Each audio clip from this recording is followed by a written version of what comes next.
Sudah berpihak. Jadi sudah keberpihakan itu, maka keberpihakan itulah yang nanti membuatkan dia terjerumus kepada perbuatan dari orang yang menghadap itu, di mana salah satu seorang itu melakukan penipuan kepada orang lain. Nah, notaris itu harus fair betul kepada kedua belah pihak, tidak terpengaruh.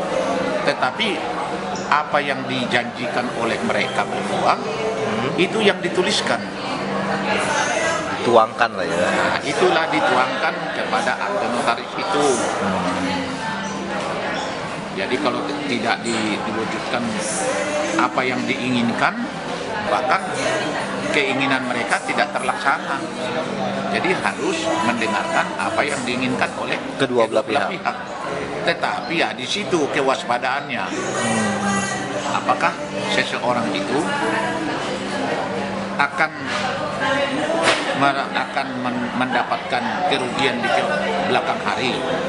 Bila mana ada kerugian di belakang hari, bisa memberikan pendapat, memberikan saran, sebaiknya begini, dengan tidak ada pengaruh dari kedua belah pihak. Berarti tetap berada netral ya. Nah, jadi notaris juga seorang ahli hukum yang memberikan nasihat kepada kliennya, memberikan nasihat kepada kliennya tentang ilmu kenotariatan yang dia miliki. Nah, dengan demikian maka kedua belah pihak akan menerima sesuai dengan apa yang diinginkan oleh mereka, tetapi wujud daripada hukumnya adalah nasihat daripada seorang notaris. Nah, kalau saya kembali ke Ivan, tadi kan abang bilang harus ada kehati-hatian, kemudian harus bisa menilai, kemudian harus ada cross check. Tapi kalau itu sudah dilakukan secara maksimal oleh si notaris, tapi terkadang dari pihak aparat keamanan, kepolisian, ketika itu terjadi sebuah kasus, selalu ya maaf dalam tanda petik mengkriminalisasikan notaris. Kalau tanggapan abang gimana tuh mengenai hal itu? Kepolisian juga tidak bisa mengkriminalisasi, karena seorang notaris dia akan patuh kepada kode etik kenotariatan. Nah, jadi kalau memanggil notaris itu ada prosedur, yang harus ditempuh oleh kepolisian. Oke. Ya, kalau misalnya mau mengkriminalisasi seorang notaris, itu tidak bisa. Bila mana apa yang diberikan oleh notaris itu sesuai dengan apa yang menurut hukum.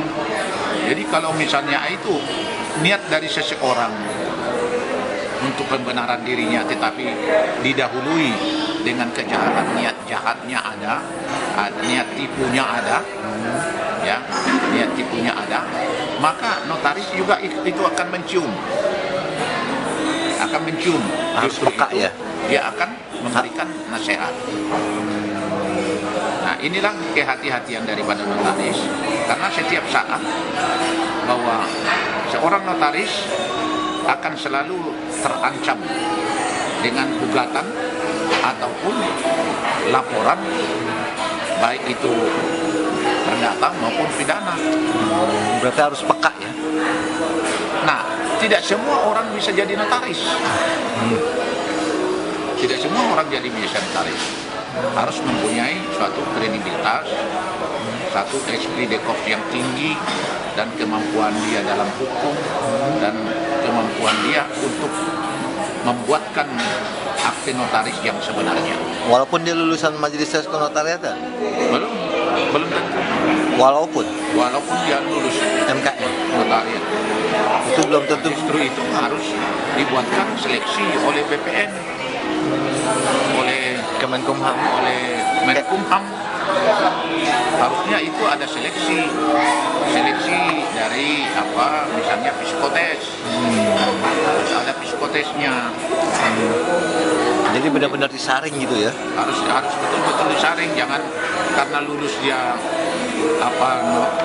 kenotariatan, sehingga dia menjadi ini bisa jadi notaris gitu ya? Jadi harus psikotesnya itu harus dilakukan, supaya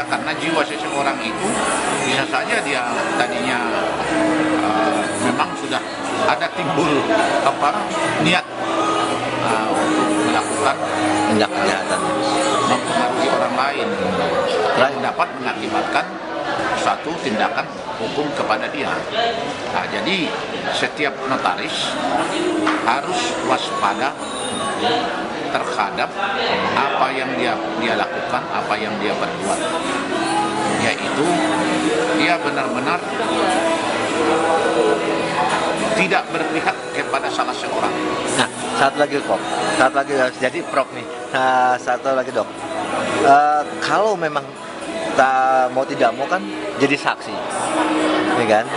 Ketika terjadi sebuah akta diterbitkan oleh notaris atau dikeluarkan oleh notaris, walaupun notaris sudah berhati-hati, tanda petik ya, tiba-tiba itu bermasalah, mau tidak mau jadi saksi. Kira-kira apa yang harus diperhatikan atau dilakukan oleh si notaris yang terlibat dengan kasus-kasus yang sebetulnya dia tidak terlibat?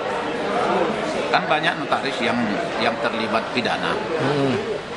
Satu, karena mempengaruhi orang lain, kliennya itu salah satu, condong dia kepada salah satu, sehingga mengakibatkan bisa merugikan orang lain.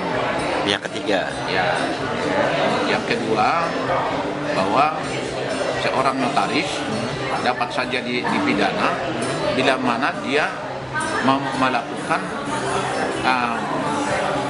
tidak sesuai dengan apa yang diinginkan oleh para penghadap kliennya yang pendatang. Oke. Ya, yang ketiga, seorang notaris dapat dipidana apabila dia merupakan ada kealpaan, ada kesilapan, ada kesalahan di dalam mengambil mengisi komparisinya ya, komparisinya.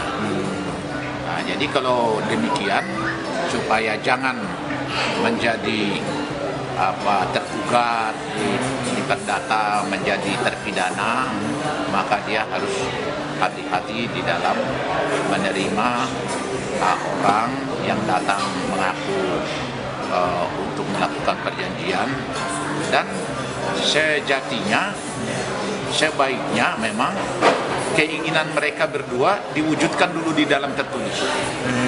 Jadi sebelum dituangkan ke akta, Ya, buat draftnya dulu. baru mereka sudah membuatkan draftnya, itu menjadi simpanan dari arsipnya.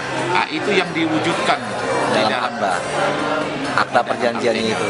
Itu lebih bagus untuk memberikan ketenangan ya, ataupun melepaskan diri dari tuntutan hukum dari orang lain. Ini saya rasa itu. Nah, ada yang ingin disampaikan Dok untuk yang terakhir, Prof? Ya, Terhadap kalau dunia saya notaris.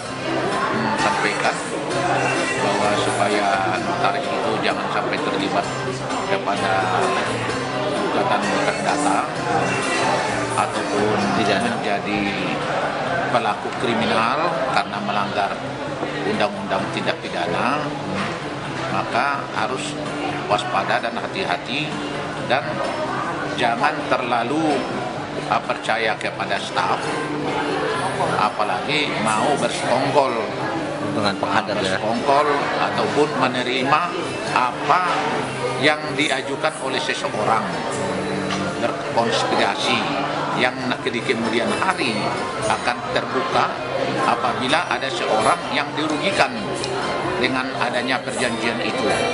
Maka orang yang dirugikan itu akan melapor kepada polisi, maka polisi melihat bila mana perjanjian itu memang murni notaris, maka itu yang bertengkar hanya berdua, jadi tidak ada Melibatkan notaris. melibatkan notaris.